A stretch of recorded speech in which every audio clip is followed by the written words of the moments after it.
The rain on Christmas Eve fell in relentless sheets, hammering against the broken roof of the bus stop, where Emily Carter struggled to stay upright on her metal crutches. The air was 32 degrees and dropping fast, turning every breath into a thin cloud of white that drifted past her trembling lips. Her jacket was soaked through her hair, plastered to her cheeks, and the single canvas bag, hanging from one crutch, thumped weakly against her side with each unsteady shift of her weight. Inside the bag sat a few cheap groceries, a bottle of painkillers, and a small Christmas card wrapped in an old red string that she had not opened for 3 years because she was not ready for the reminder of what she had lost. The streetlight above her flickered in the storm, casting a jerky glow across the wet pavement as Emily adjusted her stance, trying to keep pressure off the stump of her right leg, the one she had lost in a crash that had taken more from her than she ever admitted aloud. She leaned heavily on one crutch, praying the bus would come, praying the cold would stop biting through the thin fabric of her jeans, praying this night would end soon. A sudden gust of wind slammed into her side. The slick ground beneath her gave way. Her crutch skidded and twisted. Before she could react, the metal snapped against the hard edge of the curb with a sharp crack that echoed through the empty street. Emily pitched forward, hitting the pavement with her palms and scraping her knee through the fabric as water splashed high around her. She gasped in pain, the sound barely audible under the roar of the storm. With only one crutch left, there was no way for her to stand. She tried anyway, gripping the bent bus stop railing, but the wet metal offered no leverage. Her arms shook so hard she could barely hold herself upright. Rain pooled inside the empty leg of her jeans, sending a cold shock up her thigh. She pressed her forehead to her arm and whispered through chattering teeth, "Not tonight. Please, not tonight."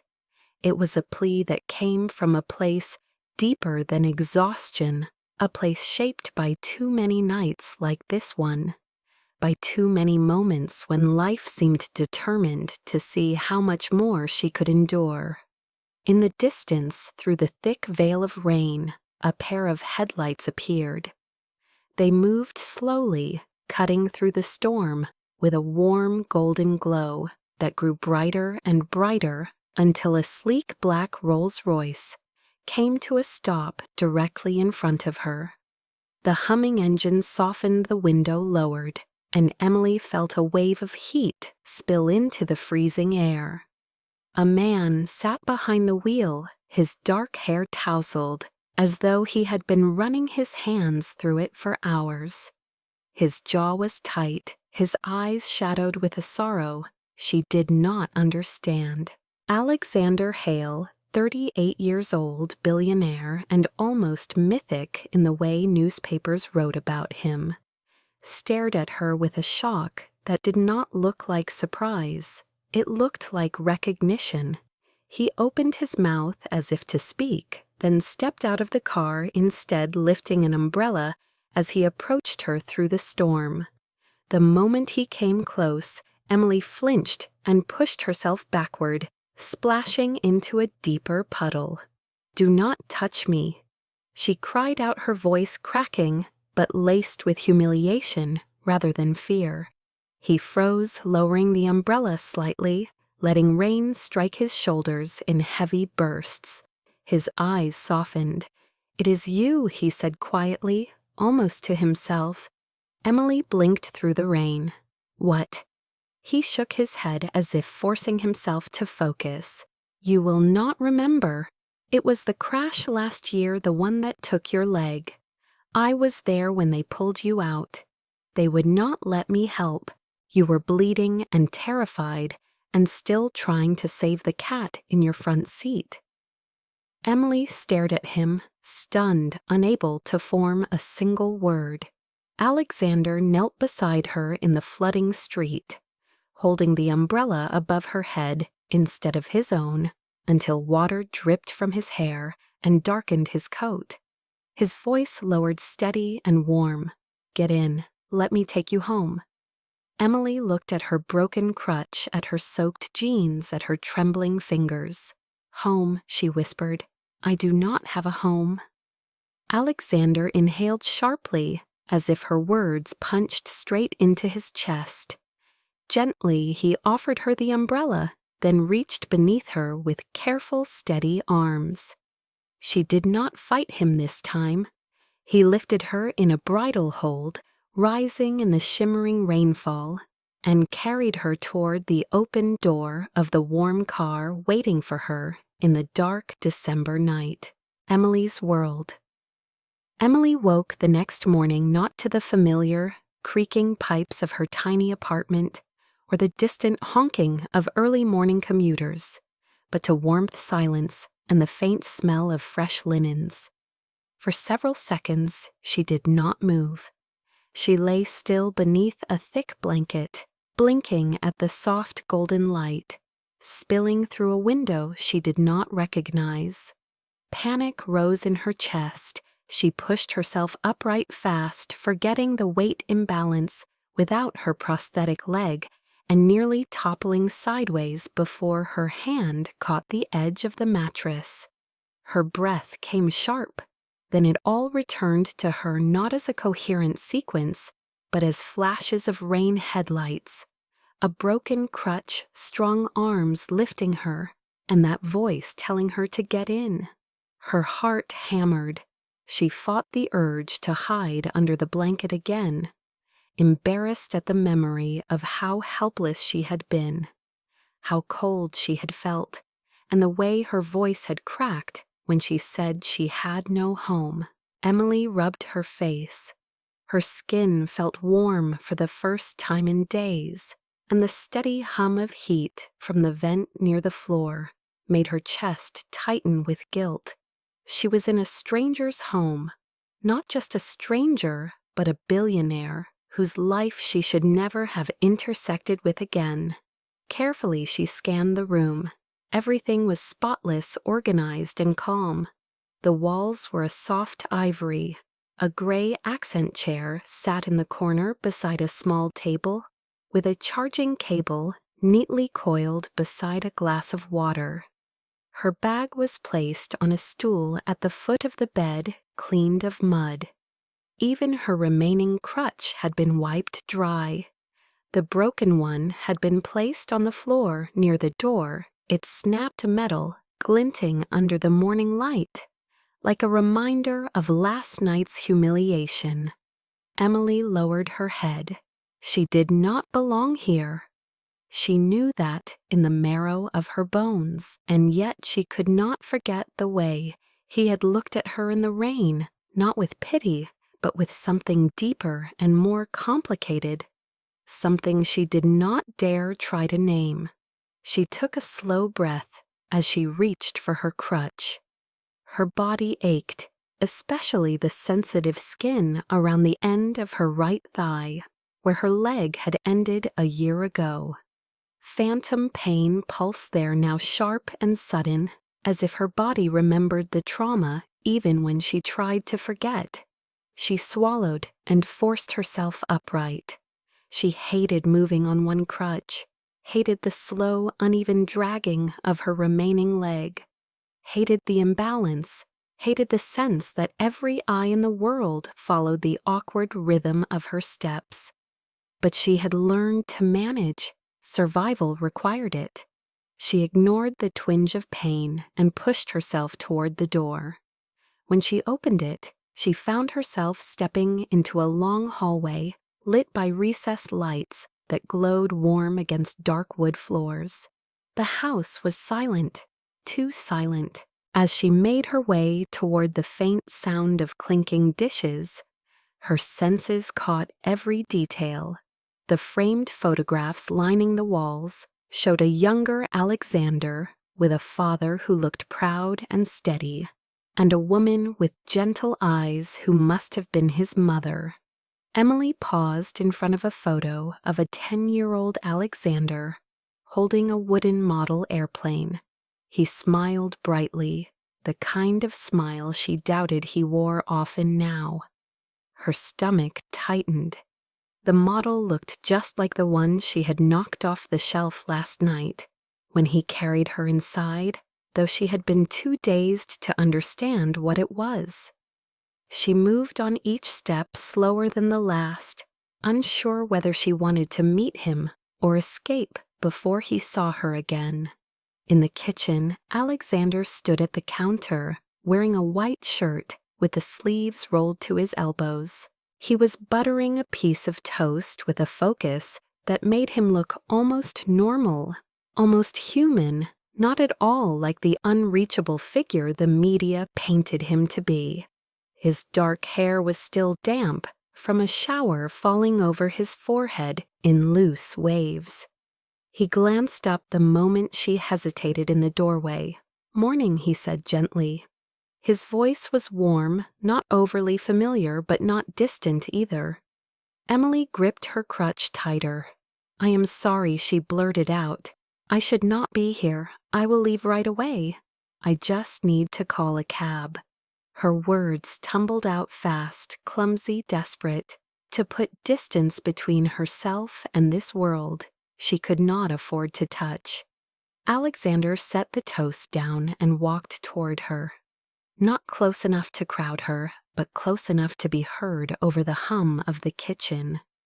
"You were freezing, exhausted, and injured. There was no way I was going to leave you alone last night." She looked down at the floor. "I did not ask you to help." "I know," he replied. "That is why it mattered." His tone was calm, steady, and annoyingly gentle. Emily felt her chest tighten again. The worst part was that she believed him. He gestured toward the table where a plate of scrambled eggs and fruit waited for her. "Sit. Eat. Please." She hesitated. Hunger gnawed at her stomach, but pride kept her shoulders tense. "I cannot repay you for this," she said quietly. "I did not ask for repayment." She lifted her eyes, studying him carefully.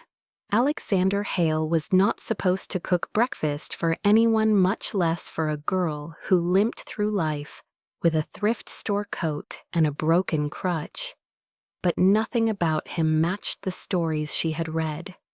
There was something fractured in his gaze, something weary and hollow that made her wonder what wounds he carried behind the immaculate walls of this house. Slowly she moved toward the table. She sank into the chair, clutching her bag in her lap like a lifeline. Alexander sat across from her, not eating, simply watching with a level of attention that made her heart race. After a few bites, she looked up. "Why were you there last night?" she asked. He leaned back slightly. "Why were you? I was just trying to get home from work." Except she paused, aware of the painful irony. "I guess I do not really have one." His jaw tightened. When she bent her head to keep eating, his gaze lingered on her remaining crutch. "We need to replace the broken one," he said. "I cannot let you walk around like that." Emily stiffened. "I do not need charity." "And I do not offer charity," he answered.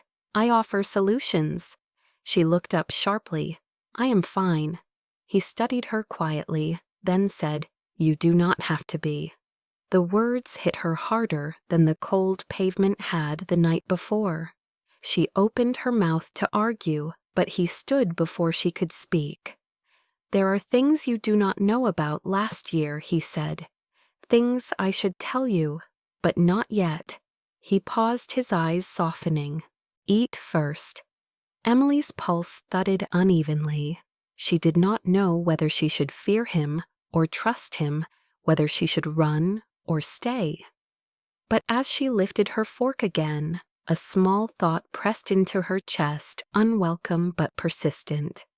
For the first time in a long time, she was warm, and she was not alone. The ride Alexander insisted on driving her back to her apartment, even though Emily tried 3 separate times to decline. She kept saying she would call a rideshare, that she would manage, that he had already done far too much. Each time he shook his head with a quiet certainty that made argument feel pointless. When she finally relented, it was less out of agreement and more out of exhaustion. Moving with only one crutch was grueling, and every shift of her weight sent a stabbing ache up her thigh. Alexander kept a respectful distance as he walked beside her through the hallway, but she could feel his attention on her with every uneven step she took. She hated that. She hated needing help. She hated being observed. She hated that he knew the exact shape of her struggle before she had even spoken a word about it. When they reached the front door, he pressed a button on a small panel, and the garage opened, revealing a glossy black SUV that looked newer and far more practical than the Rolls-Royce. "I figured you might feel safer in this than the Phantom," he said quietly. She nodded without answering. He opened the passenger door and stepped back, letting her choose whether to accept his help or not. She gripped the seat and hauled herself in with practiced determination. By the time she settled against the leather, she was breathing harder than she wanted him to notice. Alexander shut the door gently before walking around to the driver's side. When he started the engine, the heater flicked on with a low hum, sending warm air across her face. The sensation made her eyes sting unexpectedly. She turned her head toward the window so he would not see. The storm had lessened into a soft drizzle, the kind that blurred city lights into watercolor streaks across the glass. As Alexander pulled out of the driveway, Emily pressed her fingers into the canvas of her bag, as if grounding herself. She did not speak until they were halfway down the street. "Thank you for last night," she said quietly. "You did not have to stop." His hands tightened slightly on the wheel. "That is not true. I did," she frowned. Why Alexander took a breath, the kind of breath someone takes when they are about to tell the truth but are not sure how much to reveal. "Because I could not watch you fall again." Emily turned toward him sharply. Again he paused at a stoplight, illuminated by the red glow that softened the hard lines of his face. "There was an accident last year. I was there before the paramedics arrived. You were unconscious at first, then you woke up and started panicking because your cat was in the back seat. You kept saying, 'Save him,' even though you were the one who needed saving." Emily swallowed. A memory flickered at the edges of her mind, distant and blurred. She remembered sirens. She remembered metal crushing inward. She remembered someone shouting that she was losing blood too fast, but she did not remember him. "I never saw your face," she whispered. "They pulled me away," he said, looking back at the road. "They told me I was in the way, so I stepped back. But I was there watching. I saw everything." Emily stared at her lap, her grip tightening around her bag. The weight of his words pressed into her chest until her breath felt thin. She hated thinking about the crash. She hated remembering how everything had disappeared in the space of 1 second. Her job, her independence, her mobility. Her mother had already been gone by then, and the only family she had left was the cat she had insisted they save first. "Milos," she whispered. Alexander glanced at her. "The cat." She nodded. "He is alive, still with me." That brought the first genuine smile she had seen from him. Then he hesitated, studying the road ahead. "You fought the EMTs when they tried to carry you because you thought they were leaving him inside. I have never seen anyone fight so hard while losing that much blood. Heat crept up Emily's neck. That is embarrassing. No, he said firmly. It was brave. The light turned green, and they continued down the quiet street. Snow slush covered the sidewalks in patches, and the glow of Christmas decorations flickered from windows and storefronts. Families crowded into warm diners. Couples held hands beneath umbrellas. A mother pulled her child closer as they crossed the street. The scenes felt painfully distant to Emily, like a world she watched through glass but never belonged to. She pressed her forehead lightly to the window. "You should not feel responsible for me," she said. "I do not even know you." Alexander's voice was low, steady. "You are right. You do not know me, but I know enough about you to care." She stared at him, then shocked by the boldness of the statement. "Why would you care?" He did not look at her. Because someone should? She looked away again, unable to process the intensity in his tone. Silence stretched between them until Alexander finally spoke again. "Where do you live?" Emily hesitated before giving him the intersection rather than the exact address. The poorer neighborhoods of the Bronx were wrapped in long shadows and boarded windows. As they approached, she could feel the shift in atmosphere. The warmth of his home felt like a distant memory. The SUV rolled to a stop in front of a narrow, aging building, where half the porch lights flickered and stair railings rusted in uneven stripes. Emily felt shame creep up her spine, thick and heavy. "You can drop me here," she said quickly. "I can walk the rest." Alexander leaned slightly to look out the windshield. "It is dark, and your crutch is broken. I will walk you to the door." "No," she answered immediately, panic rising. That would look weird. To who a brittle laugh escaped her. To everyone. He exhaled slowly, a compromise forming in his mind. "Then stay in your seat until I am sure you get inside safely." She hesitated, then nodded. She opened the door carefully and lowered herself out, steadying her weight on the single crutch. The cold bit at her skin, instantly making her leg spasm at the sensitive end of her thigh. She gritted her teeth and started toward the entrance. It was only 30 feet. She had walked farther with worse pain.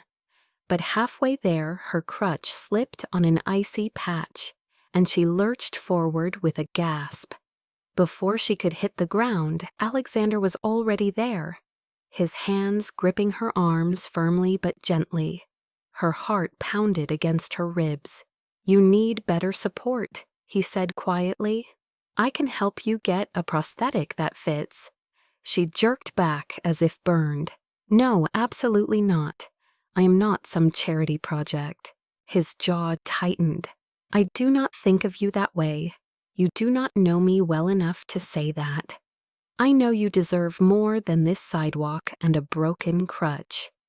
She shook her head and pulled away, limping the rest of the distance on her own.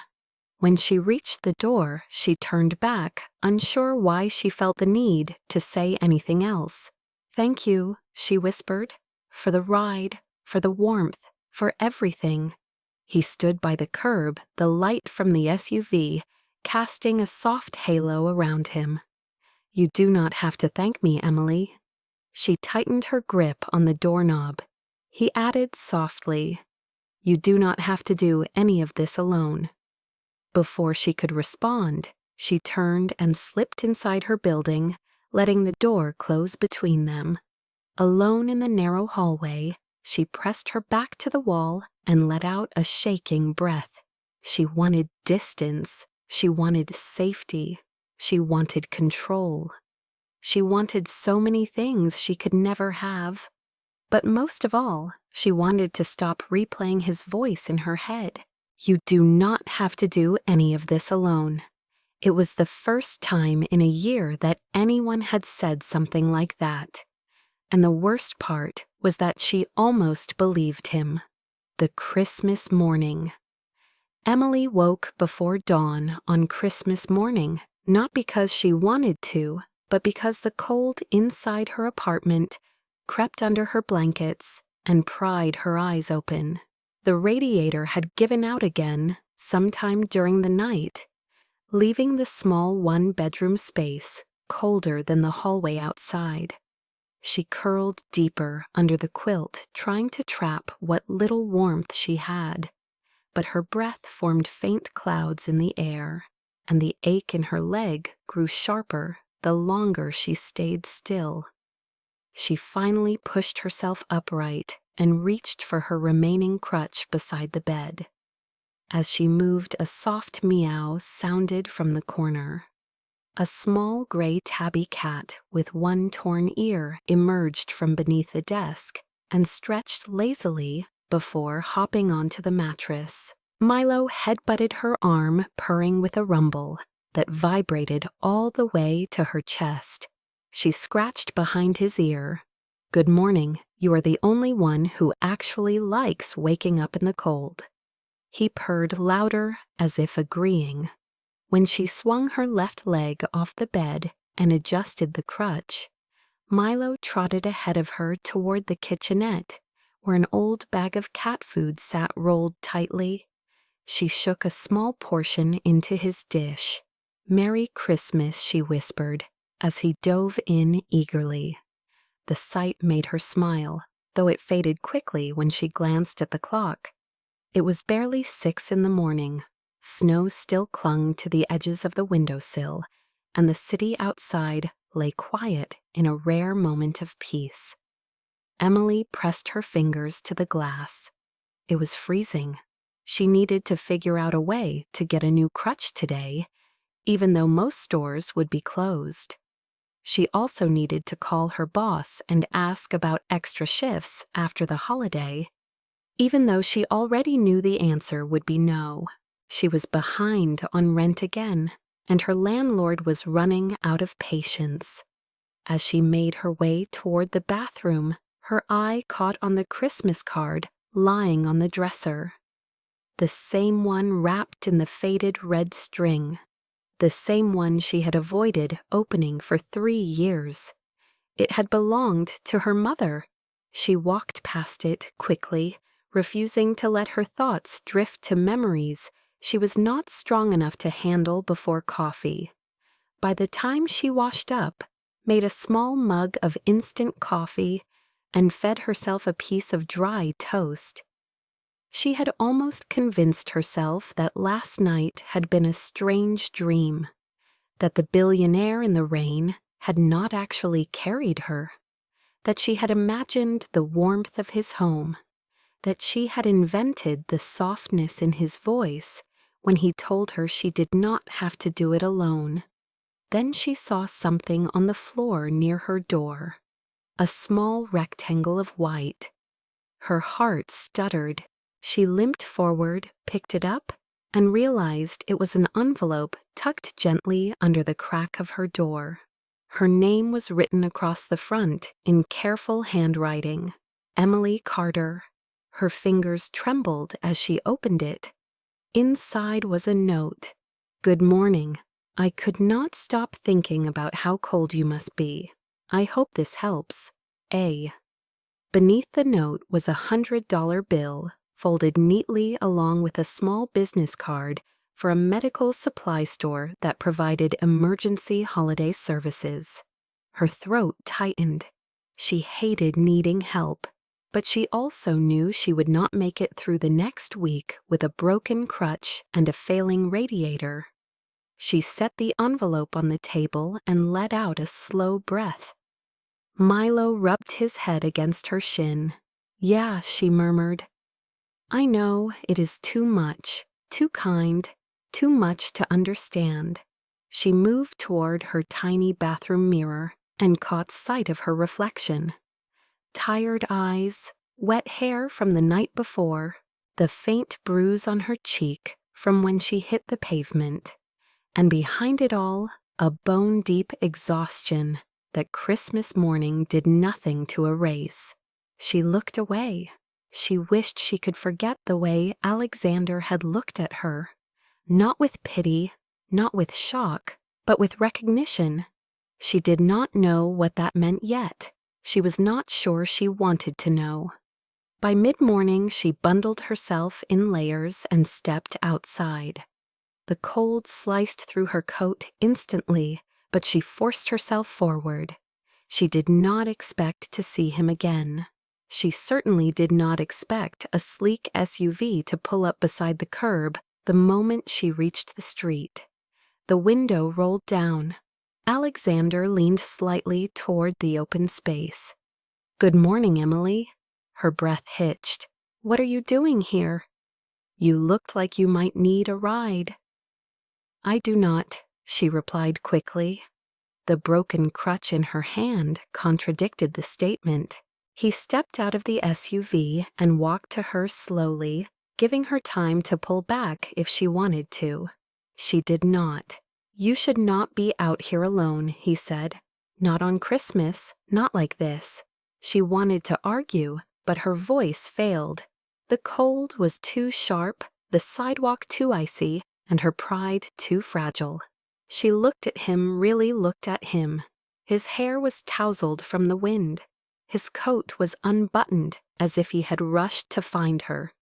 His eyes held that same quiet sorrow she had glimpsed last night. She swallowed hard. "I was going to try to get a new crutch. I know," he said. "I left the card for you." She clenched her jaw. "You should not have. I wanted to." She looked away, unable to meet the intensity in his voice. After a moment, she let him guide her into the car. As the heater hummed to life around her, she felt her shoulders loosen slightly. Christmas music played faintly on the radio. Not cheerful jingles, but something soft, something with strings and piano. "You do not have to buy me anything," she said quietly. "I am not buying anything for you. I am helping you get what you need. There is a difference." She stared out the window. Snowflakes drifted past in slow spirals. Her silence filled the air between them. When they arrived at the small medical supply shop, Emily insisted on handling the process herself.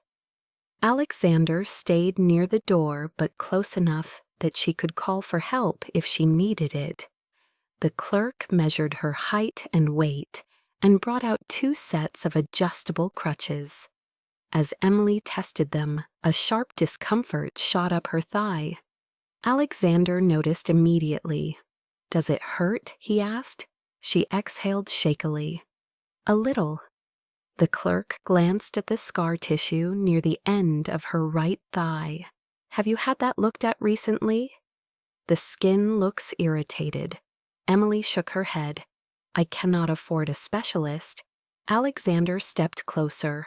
"You can now," she stiffened. "Do not. Please do not offer me anything else." He did not respond right away. When he finally spoke, his voice was almost a whisper. "I am offering because I want to. Not because I think you owe me anything." Her heart clenched painfully. She looked down, unable to speak. After she purchased the cheaper set of crutches, despite his attempts to convince her to choose the higher quality pair, they stepped back into the cold.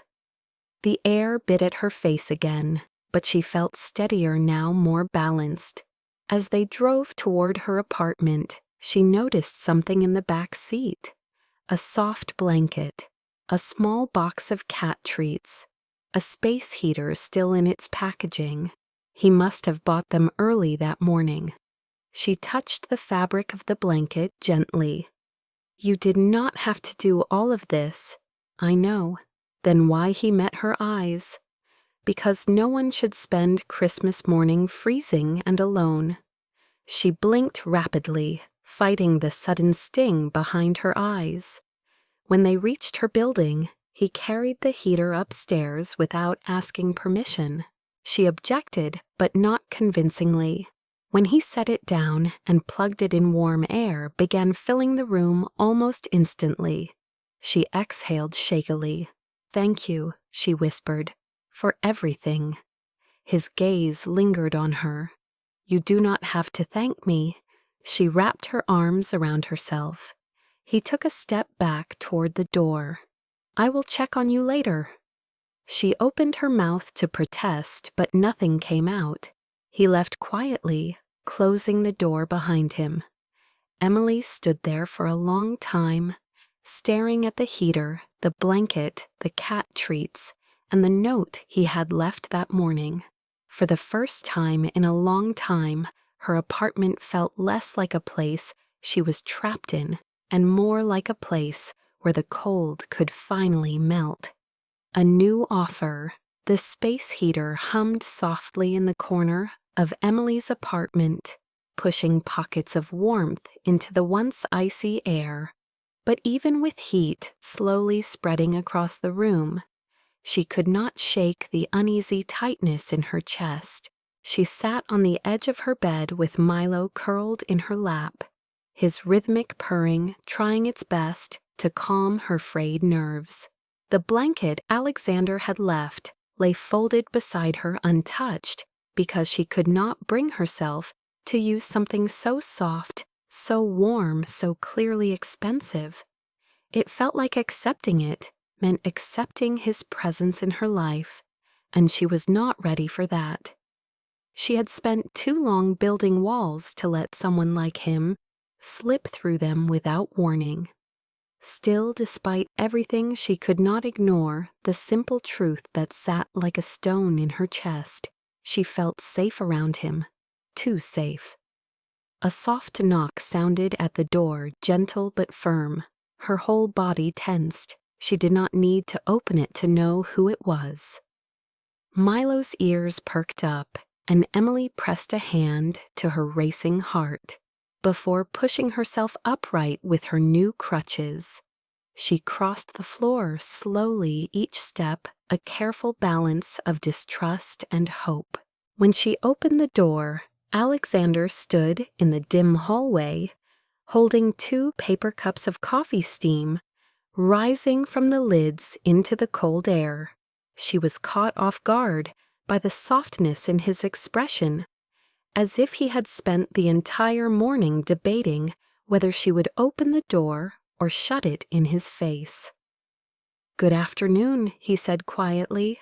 "I brought this for you, and a plain one for me, so you would not feel obligated to drink anything fancy." A small, unwilling laugh escaped her. She accepted the cup, holding it between both hands to absorb the warmth. "Thank you." He stepped inside only when she moved aside. His eyes scanned the apartment, lingering on the peeling paint on the walls, the cracked linoleum floor, and the old space heater that struggled to warm the air. He did not comment. He did not pity. He just looked. And that somehow made the moment feel heavier. She leaned against the counter, pretending she did not notice the way he studied every detail, as if cataloging the shape of her life. "I need to talk to you about something," he said. The seriousness in his voice made her grip her crutch tighter. "Please do not offer me money," she said quickly, "or anything else that makes me feel like a charity case." He shook his head. "That is not what this is." "Then what?" He hesitated, choosing his words with care. "I run several divisions within Hale Industries, but the one I oversee personally develops assistive technology and medical devices." Emily blinked. "I do not understand." He stepped closer, not enough to crowd her, but enough that she could smell the faint scent of cedar from his coat. "We are running a clinical expansion for a new prosthetic model. It is state-of-the-art, adjustable, lightweight, designed for uneven terrain." Emily stiffened. "No." He raised his hands gently. "Emily, please listen. It would not be charity. It would not be a handout. You would be a paid tester. A real position with real wages. You would help us refine the model. You would give feedback to our engineers. You would be part of every decision. Her jaw clenched. I cannot. Why not? Because I am not qualified for something like that. I did not go to college. I barely finished high school. He shook his head again. You do not need a degree to know how to walk. You do not need a degree to know what pain feels like. You do not need a degree to tell us what works and what does not. Her heart thudded unsteadily in her chest. She turned away from him, staring at the chipped countertop, as if it held some answer she desperately needed. I cannot be depended on, she whispered. I am slow, I am unstable, I am a liability.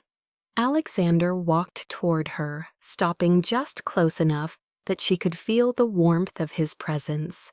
You are not a liability. You are someone who has survived things most people never could. That makes you stronger than you think. She blinked hard as her vision blurred slightly. She hated crying in front of people. She especially hated crying in front of him. He continued softer now. We need someone with real experience, real perspective. Someone who can help us build something that actually changes lives. And I need you to understand that this offer is not about fixing you, it is about giving you power. She turned back slowly, meeting his eyes. Why me? Why are you doing all this? Alexander exhaled, as if he had been holding that question in his chest all morning. Because when I watched you in the rain last night, trying to stand on a broken crutch, I saw someone who has been carrying too much for too long. And because I know what it feels like to lose something you thought you could not live without. His voice cracked slightly, then barely noticeable, but enough to make her pulse quicken. Lose what? He shook his head gently. Another time. I do not want to make this about me. He reached into his coat pocket and pulled out a small folder. He placed it on the counter between them. Inside you will find everything, the schedule, the pay rate, the expectations. You would only need to come in 3 times a week. We would work around your hours. You would not be alone for any of the tests. Emily stared at the folder like it was a mirror reflecting a life she did not dare believe belonged to her. You want me to work for you? She asked quietly. Alexander held her gaze. I want you to work with me. There is a difference. She swallowed hard. This is too much, too fast, I know. But you deserve a chance to rebuild your life. Everyone deserves that. Emily closed her eyes for a moment. Milo brushed against her leg, as if urging her towards something she could not yet name. When she opened her eyes again, Alexander was still watching her with that quiet, sorrowful intensity, as though afraid she would disappear if he looked away. You really believe I can do this? She whispered. I do, he said without hesitation. And someday you will too. A tremor ran through her chest. She did not know if it was hope or fear, maybe both. Finally, she reached for the folder, her fingers brushing his for a brief second. The touch was small, barely there, but it sent a warmth up her arm that was impossible to ignore. I will read it, she said softly. I am not promising anything, I am just reading it. That is all I ask. He stepped back toward the door, giving her space again. As he reached the hallway, he paused and looked at her one more time.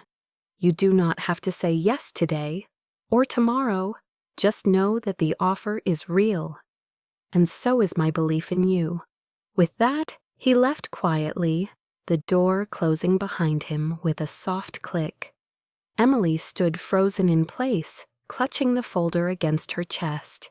For the first time in months, the weight inside her felt a little lighter, and for the first time since the accident, she realized something she had almost forgotten.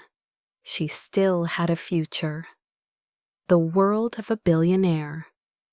Emily spent most of the night staring at the folder Alexander had left on her counter, opening it, closing it, touching the edges, as if it might crumble in her hands.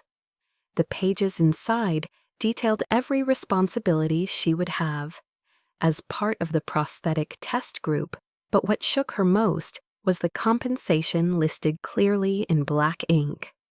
The number made her breath catch. It was more money than she had ever earned in an entire month, maybe even 2. Enough to replace her broken appliances, enough to pay back rent, enough to not feel like she was drowning every time she opened her eyes. But with every stroke of relief came a strike of fear. If she accepted this, she would have to walk into his world, the world of Hale Industries, the world of the rich, the world where people like her did not belong. She lay awake for hours, Milo curled in the crook of her arm, purring as if urging her forward. She wanted to be brave. She wanted to choose herself. But the idea of stepping into something so unfamiliar made her chest ache. By morning, she had not reached a decision. Still, something inside her shifted when she dressed and reached for her new crutches. She heard her mother's voice, in her memory faint, but steady, telling her that bravery was not loud or confident. It was simply choosing to move, even when you were afraid, especially when you were afraid. So she moved. Alexander arrived at her building just after 10 in the morning. He did not bring coffee this time. He brought a silence that felt strangely respectful.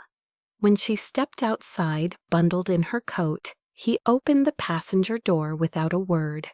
She climbed in carefully. It was only when he pulled into traffic that he finally asked, "Did you think about the offer?" She nodded stiffly.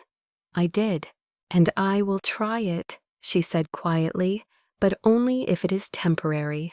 Only if I can stop whenever I want. Only if you promise not to treat me like anything other than a worker." Alexander's hands tightened slightly on the wheel, but his voice remained steady. "Those conditions are more than fair. You will be treated like a colleague, not a project, not a charity case." A small knot in her chest loosened. The drive to Manhattan was long enough for unease to settle deep in her stomach. Every block they passed took her farther from the world she knew, farther from dollar stores and cracked sidewalks and peeling apartment paint, closer to gleaming glass towers and wide streets lined with polished black cars, closer to a floor of a building she had only ever seen in newspapers. When they pulled into the underground garage beneath Hale Industries, her breath faltered. People in tailored coats and pristine shoes walked quickly toward elevators, their steps brisk and confident. She shrank slightly in her seat. "I should not be here," she whispered. "Yes, you should," he said quietly. "You belong here as much as anyone."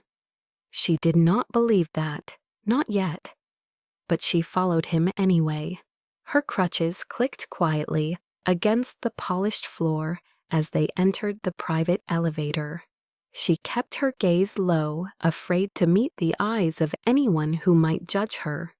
She did not realize the elevator required a fingerprint scan until she heard the soft beep as Alexander placed his hand on the panel. The doors opened into a spacious lobby that felt more like a luxury hotel than a workspace. Marble floors, a wall of glass that overlooked the city, soft gray furniture arranged with the kind of symmetry only wealthy designers cared about. And behind the reception desk stood a woman whose expression dropped half an inch when she saw Emily. The receptionist was beautiful in the sharp, deliberate way that came from expensive hairstylists and boutique clothing. She lowered her tablet slowly. "Good morning, Mr. Hale. Good morning, Claire." His tone was polite but brisk. "This is Emily Carter. She will be working with the prosthetics team under my supervision." Claire's gaze flicked over Emily without subtlety. Her eyes lingered on the crutches, then on the worn hem of Emily's coat.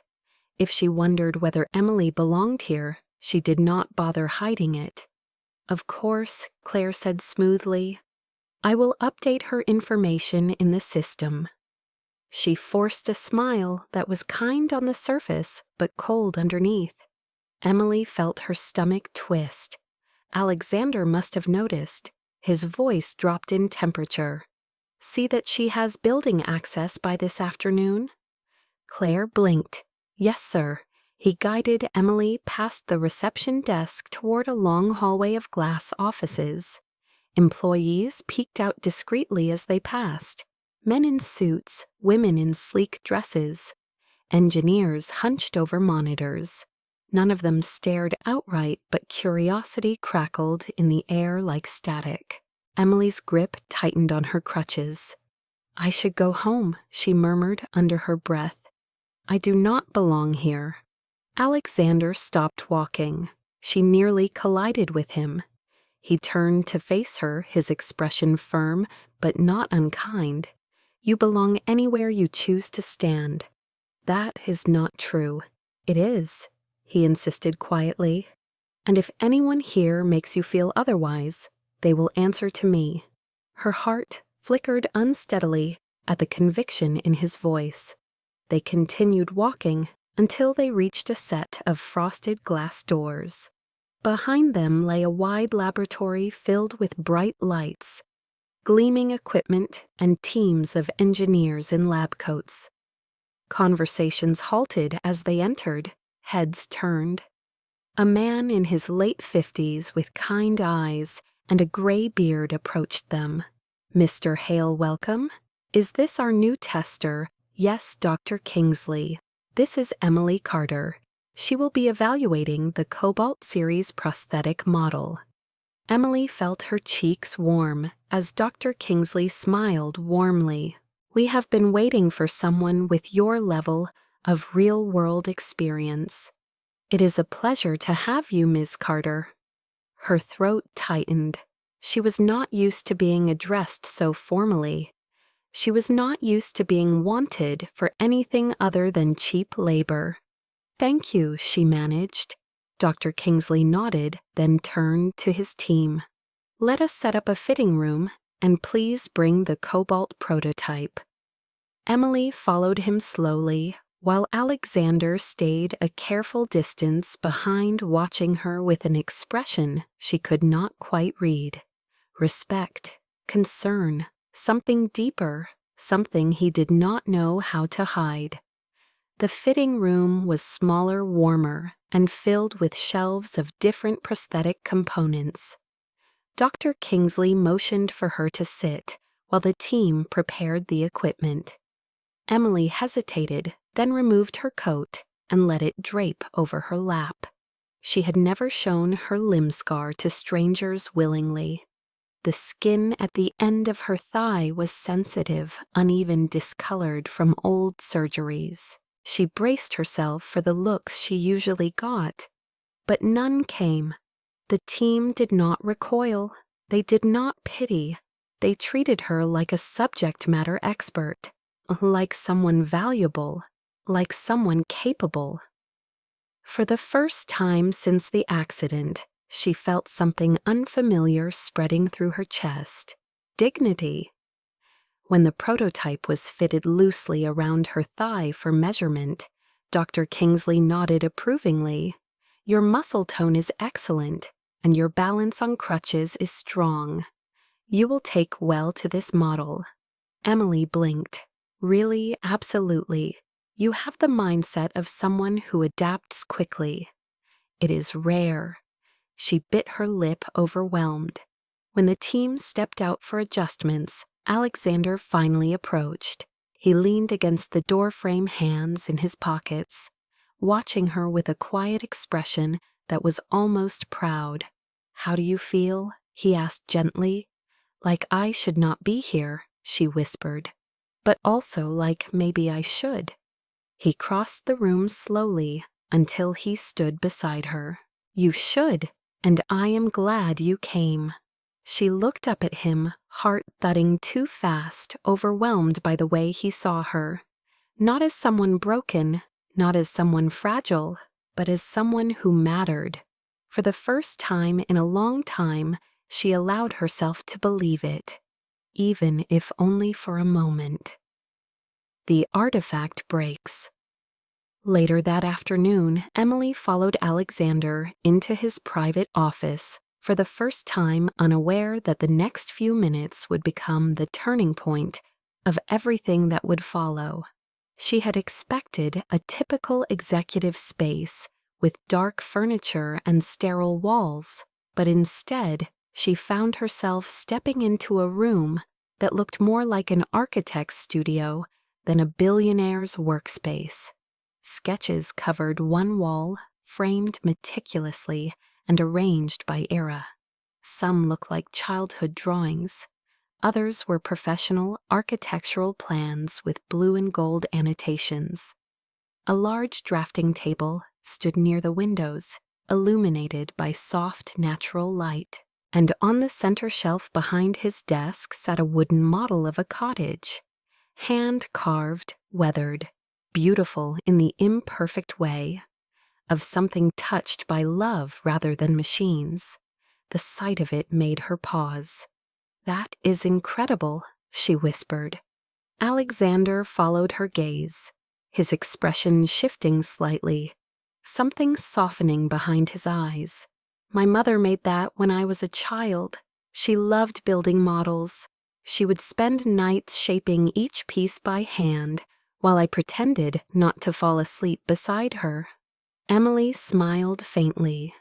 "It looks like something made with patience and heart." His jaw tightened the smallest bit, but he did not elaborate. Instead, he motioned for her to sit on the guest chair while he stepped to the desk to gather a set of reports. She moved carefully around the room, unsure where exactly she was allowed to look. Everything felt delicate, intentional, meaningful in ways she could not understand yet. Her crutches clicked softly across the hardwood floor, the sound echoing in the high ceiling. She stood still for a moment when she reached the shelf holding the wooden cottage. The grain of the wood was smooth in some sections, splintered in others. Tiny carved window frames caught the light like something alive. The little roof shimmered with a faint reddish tint, as if stained with time rather than paint. Without thinking, she leaned closer, drawn by a sense of peace coming from the object. Something about it reminded her of her mother's hands, of late nights sewing patches onto thrift store jackets, of quiet love. Alexander turned slightly, opening a file drawer. "I will have Claire set up your badge, and starting next week, you will have the option of physical therapy in-house. It is more private than a hospital, and the staff is used to working with advanced prosthetics." "That sounds amazing," she murmured, still looking at the wooden house. She reached out to touch the tiny porch railing, brushing the surface lightly with the back of her finger. She did not realize the shelf was not perfectly balanced. She did not realize her amount of weight on the crutch had shifted. She did not realize her other crutch angled a few centimeters too far to the left. She did not realize she was about to fall. It happened so fast she did not even have time to gasp. Her crutch slipped on the polished floor.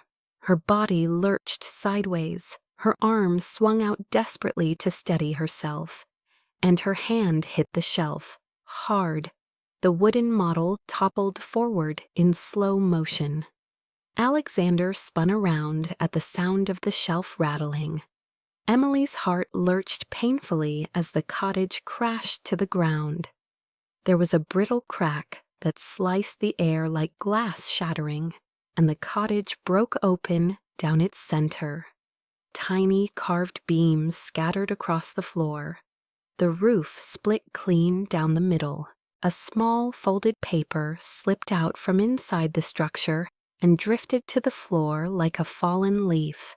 For a second, no one moved. Emily's breath vanished. Alexander froze completely, staring at the broken pieces as if struck by something invisible. She stumbled forward, nearly losing her balance again, falling to her knees beside the wreckage. "I am so sorry. I did not mean to. I swear I was just looking. I did not think. I am so stupid. I did not see the angle. I am so sorry." Her hands trembled uncontrollably as she reached for the broken pieces, desperate to undo the damage. But the wood had split too cleanly. Years of aging had made it fragile. She felt sick, truly sick. Alexander dropped to a crouch beside her, his face pale eyes fixed on the cottage. His voice, when it finally came out, was rough. "It is all right. It was an accident." But she could see it in his eyes. It was not all right. Not at all. She noticed the folded paper on the ground. Before she could stop herself, she reached for it, thinking it might be something she could salvage. Her fingers brushed the edge, and she lifted it gently.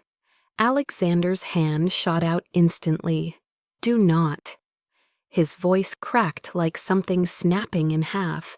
She froze, startled.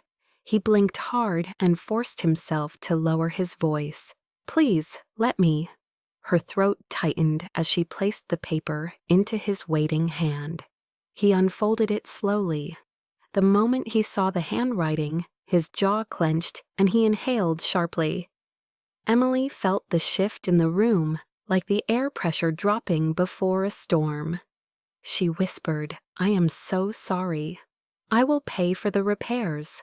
I will find someone who can fix it. Or I will make a new one. Or I will leave if you want me to. Just please tell me what to do." Something flickered across his face. Pain, history, memory. He stood up abruptly and walked to the window, gripping the paper so tightly it looked like he might tear it. Emily slowly picked up the pieces of the wooden cottage, placing them carefully in her lap despite her shaking hands. She whispered again into the heavy silence, "I did not mean to break something that mattered to you." When he finally spoke, his voice was low. "That house was the last thing she made before she died. My mother." Emily's breath caught. She looked down at the broken structure, understanding in an instant why his reaction had sliced so deeply. She lowered her head. "I am so sorry, truly." He did not look at her. His voice sounded distant. "Part of me knew it would break someday. I just did not expect it like this." Emily carefully set the pieces on the edge of his desk, her hands still trembling, her throat burning with shame. "I should go," she whispered. "This is too much. I have made a mess of everything." He turned sharply. "No, you did not. You had an accident, just like I did not protect it the way I should have." But she could see the pain still carved along the edges of his expression. She reached for her crutches with stiff fingers. "I will replace it. I promise. I will make it right." Her voice cracked. "I did not mean to break your mother's memory." Something shifted in his eyes then. Not anger, not disappointment. Something much sadder. "You cannot break a memory," he said quietly. "You can only hold it. And sometimes holding it hurts." Her chest tightened painfully. She could not stay in the room any longer. She needed air. She needed distance. She needed not to cry in front of him. "I will email you. Thank you for today." She hurried toward the door, her crutches tapping unevenly on the floor, her shoulders trembling. Before she left, she whispered, barely audible, "I really am sorry." And then she disappeared down the hall, leaving Alexander alone with the pieces of his mother's final gift and the letter he could not bring himself to open for 12 long years. Silence Week. Emily did not go back to Hale Industries the next day, or the day after, or any of the days that followed.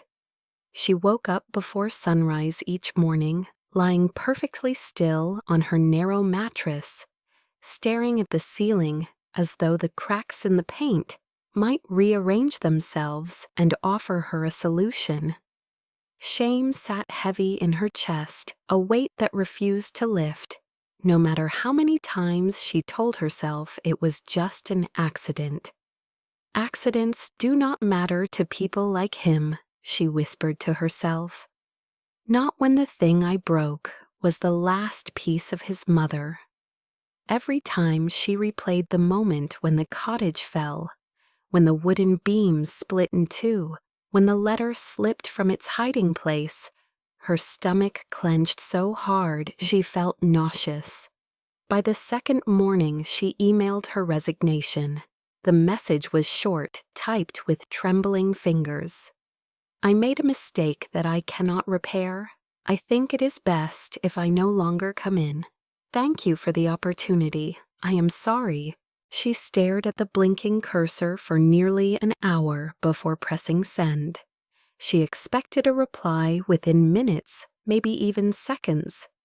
Alexander Hale was not the kind of man who ignored anything. Not in the lab, not in his company, not when he had something to say. Yet by noon her inbox remained silent. By evening nothing changed. By the next morning still no response. She checked compulsively, tapping her phone screen every few minutes, until the battery drained and forced her to get up and plug it into the wall. The silence hurt in a way she had not anticipated. It was heavy. It was cold. It made the small apartment feel smaller. By midweek, she stopped checking. Shame had fused with certainty. He hates me, she whispered one night. And why should he not? She kept busy with things that did not matter. She cleaned surfaces already clean. She washed dishes that had been washed twice. She fed Milo and brushed him 3 times a day, until the cat grew so relaxed he barely opened his eyes anymore. Anything to avoid thinking about how she had walked into a world she was not built for and shattered something irreplaceable. Outdated Christmas lights filled the neighborhood with artificial warmth. Families carried boxes of decorations up stairwells. Children pressed their noses to frosted windows. Couples walked under streetlights holding hands and sipping hot chocolate. The world felt painfully festive. Emily felt like she was watching life through glass. On the 4th day, a letter arrived in the mail, thin envelope, her name typed neatly on the front. Her heart skipped but dropped immediately when she saw the return address, the physical therapy clinic she had been attending before Hale Industries stepped into her life. Inside was a bill she could not afford. Her vision blurred as she read the numbers. She slid down the wall to the floor, clutching the paper, fighting the rising panic. She had barely started saving again. The job at Hale Industries would have helped her recover financially. Now she was back to square one. The next morning she woke to find Milo pawing at her cheek, meowing insistently. She realized she had fallen asleep on the floor instead of her bed. Her body ached with the familiar stiffness she had grown accustomed to since the accident. She pushed herself up, slowly made coffee she could not taste, and sat by the window, watching the street come alive with snow flurries drifting loosely from the gray sky. She whispered to herself, "I did the right thing. I walked away before I could ruin more." But the words felt hollow, and she could not stop thinking about the look in his eyes when the cottage broke. Not anger, not disappointment, grief, deep and old and jagged. She whispered again, softer, I made it worse for him. She did not expect forgiveness. She did not dare hope for it. She simply wanted the ache in her chest to ease. That afternoon, she opened her laptop to search for new jobs, service work, part-time cashier, seasonal stock associate, anything to keep her afloat. But scrolling through listings only reminded her of how many employers quietly hesitated when they saw her crutches, when they saw her limp, when they wondered if she could stand long hours. She applied anyway. She wrote carefully edited cover letters explaining her work ethic, her reliability, her strength. She left out the part about crying silently in bed most nights. The week dragged on like molasses. On the 7th morning, she finally allowed herself to take a walk to clear her head. Snow dusted the sidewalks, crunching under the rubber tip of her crutches. Her breath fogged the cold air. A group of teenagers passed by, laughing loudly, jostling each other. One of them bumped her crutch accidentally. She stumbled, but caught herself forcing a tight smile, even as the boy mumbled an apology and hurried away. She looked up at the cloudy sky and let out a long, shaking breath. When she returned home, she checked her mailbox again, half hoping for another bill, just to feel something familiar. Instead, she found nothing but an empty metal box. More silence. When she reached her apartment door, she froze.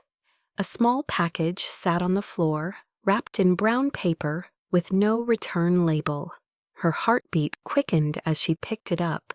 The weight was odd, light, fragile. She carried it inside carefully and set it on the table. For a long moment, she simply stared at it, afraid to open it, afraid to see anything that might confirm her fear that the past week had broken something permanent. Finally, she peeled back the paper. Inside was a wooden piece, a single fragment of the shattered cottage, smoothly sanded, carefully cleaned, preserved. She blinked, breath-catching. Beneath it lay a small card with a single line of handwriting. You did not break what mattered. Her throat tightened painfully. It was Alexander's handwriting. She knew because she had seen his notes on the prosthetics reports. Sharp strokes, controlled lines. But this note looked different. The letters were smaller, softer, more vulnerable. She sank into her chair, pressing the wooden piece to her chest as tears streamed down her face. Her voice trembled as she whispered, "Why would he send this?" She stared at the card again. No signature, no instructions, no request for her to come back. Only a message that did not make sense to her. Because all week she had believed the opposite. All week she had carried her guilt like a stone in her stomach. All week she had convinced herself that she had ruined everything. But this message felt like a crack of light in a door she thought had slammed shut. Still, she did not know what it meant. Was it forgiveness, a goodbye, a second chance, or simply closure? She picked up her phone, her thumb hovering over her inbox. No responses, no follow-up, nothing, just the message in her hands. She whispered, "I do not understand him." But she held on to the wooden fragment anyway. It was the first thing all week that did not hurt to touch. The gesture. Emily stayed seated for a long time with the wooden fragment pressed to her chest, her breath shaky and uneven as she tried to understand the meaning behind the message. Outside her window, the winter sky darkened into early evening, a muted gray, turning slowly to indigo, but she barely noticed. A sliver of something warm flickered inside her. something that felt dangerously close to hope. But she did not trust it. Not yet.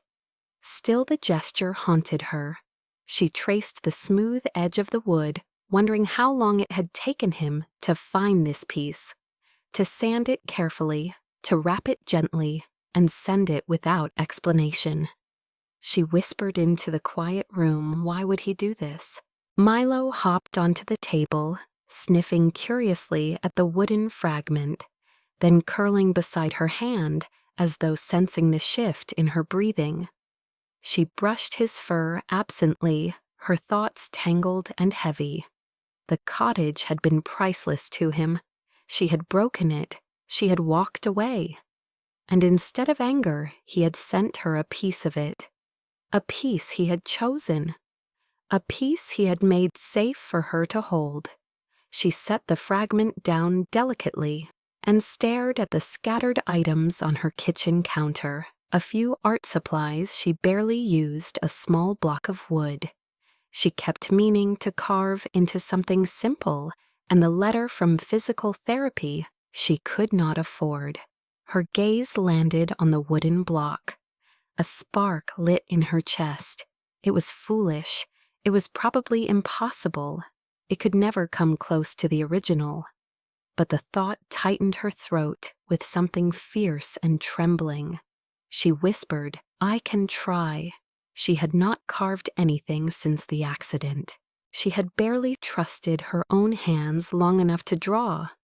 But she grabbed the block and gathered what few tools she owned, a small craft knife, sandpaper, a pencil with a fading eraser.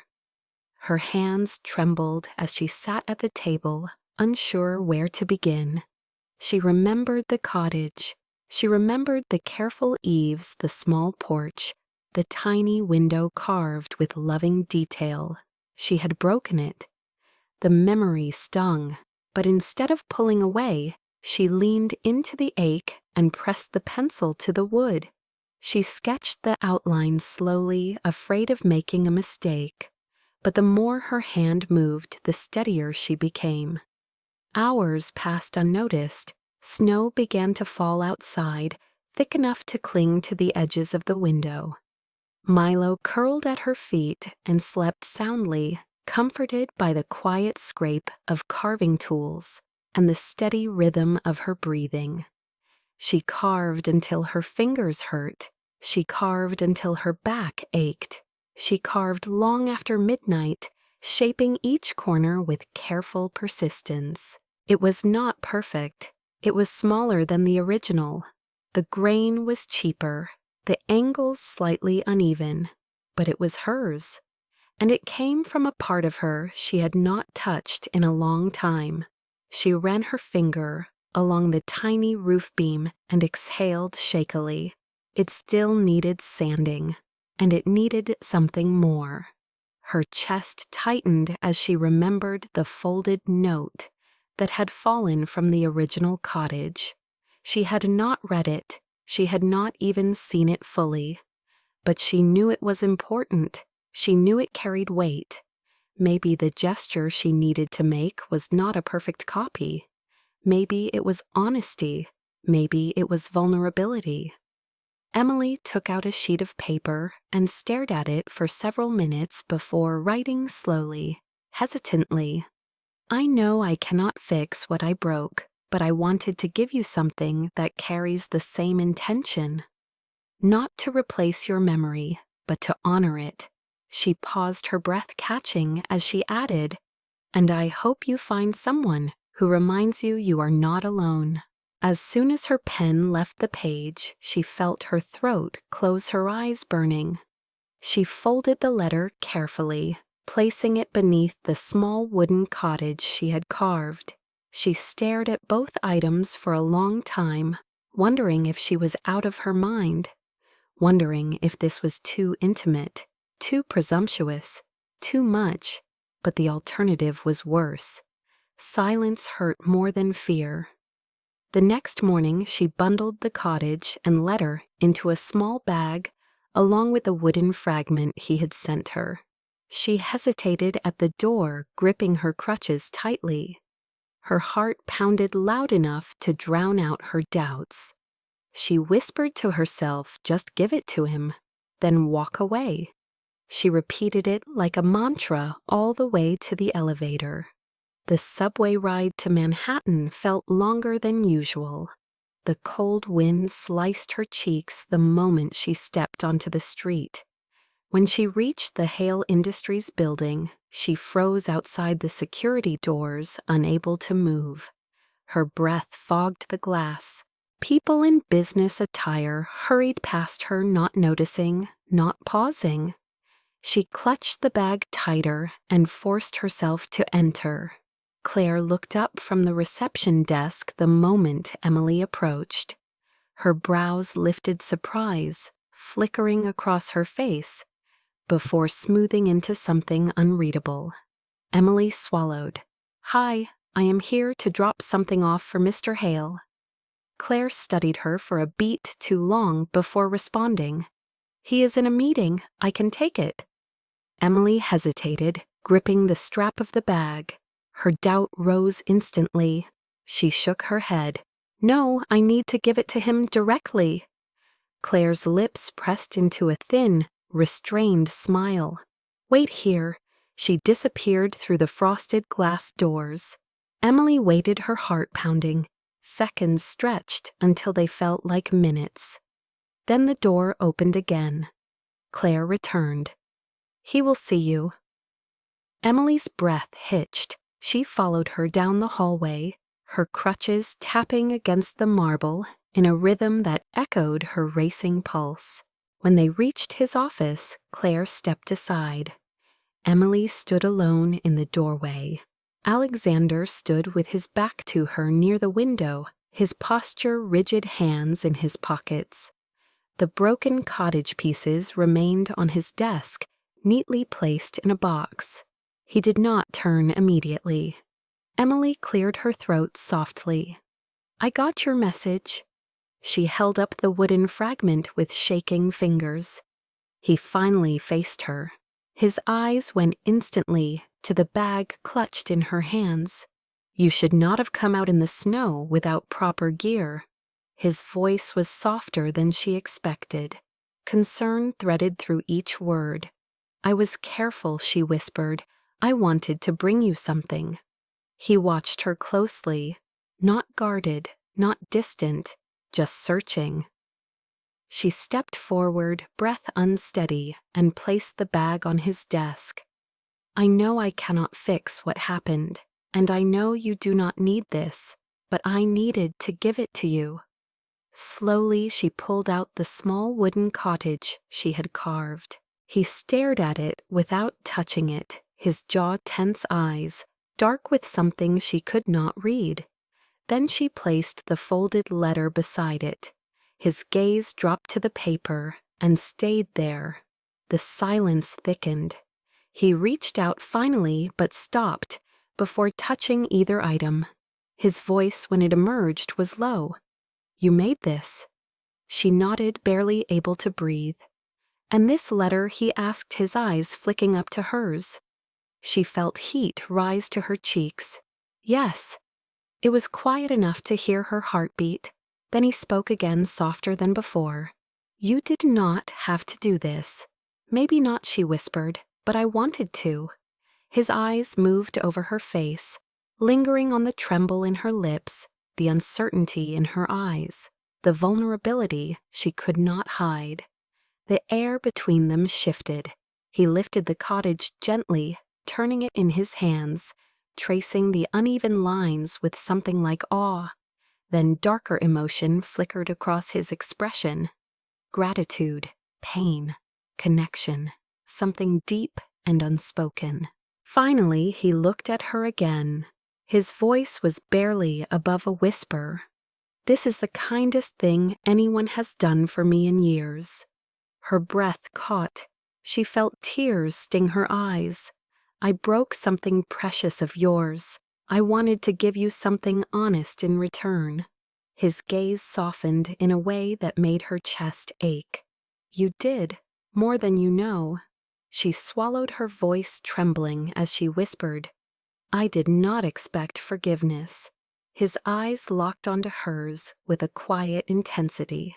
I did not expect to need to give it. She felt her knees weaken. The room felt too small, too warm, too full of something she did not understand yet, but could feel deep in her bones. For the first time since the accident, she felt seen without pity.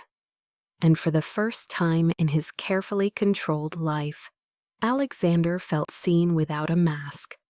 Reunion.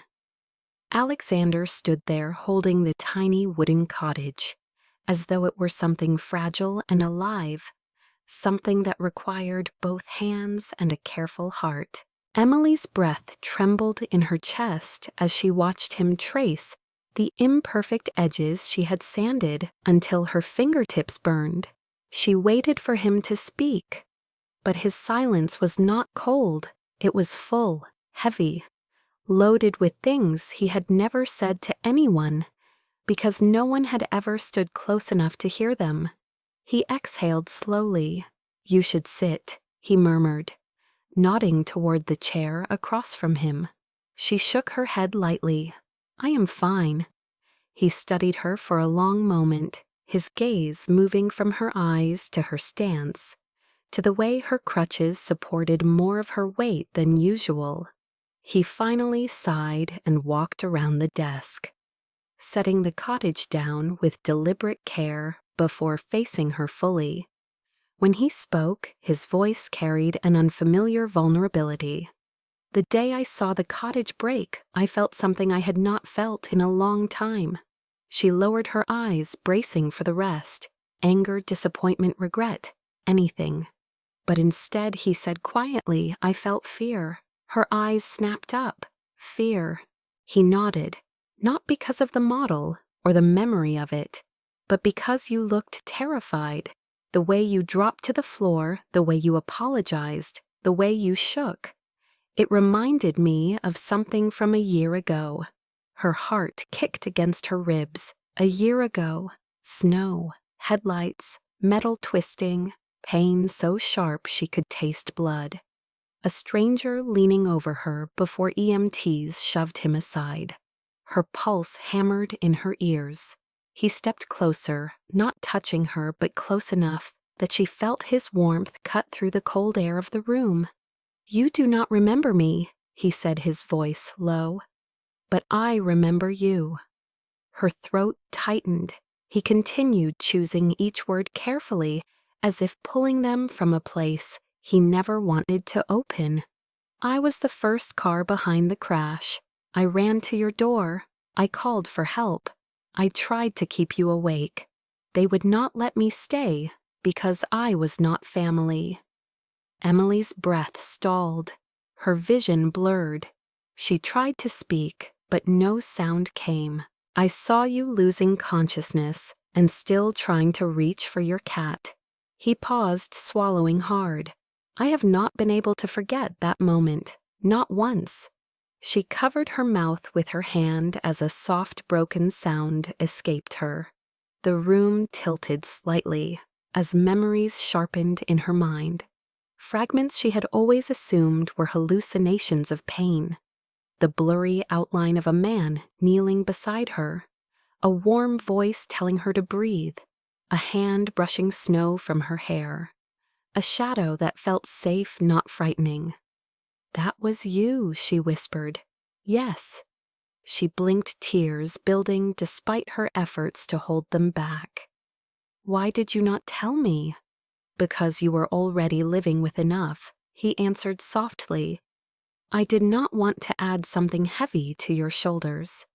She shook her head slowly, overwhelmed by everything she was learning, everything she had misunderstood, everything she had feared that now dissolved piece by piece. "You carried that memory alone for a year." "I did," he said quietly. She wiped her eyes with the back of her hand, her voice trembling. "And you still hired me. You still helped me. You still forgave me." He stepped closer, close enough that she could see the tired truth in his eyes. "I did not forgive you." There was nothing to forgive. She exhaled a shaky breath. He continued even softer. I just did not want to lose the chance to know you. Something in her chest gave way, loosening, unraveling, filling with something warmer than air. She took a small step forward on her crutches. Why me? His answer came without hesitation. Because that night you fought to stay alive for something small and helpless. Because you held compassion even in your own pain. Because you were brave when anyone else would have broken. And because when you walked into my building, you carried that same strength without even knowing it. Her vision blurred again. She whispered, "You saw me when I was at my weakest. And you saw me when I was at my most ashamed."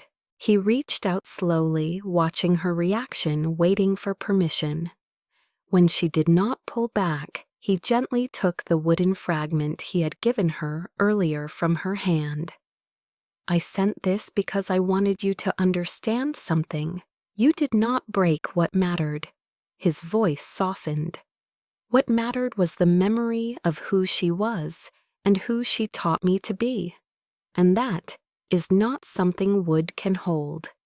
Emily felt her knees weaken at the tenderness in his voice.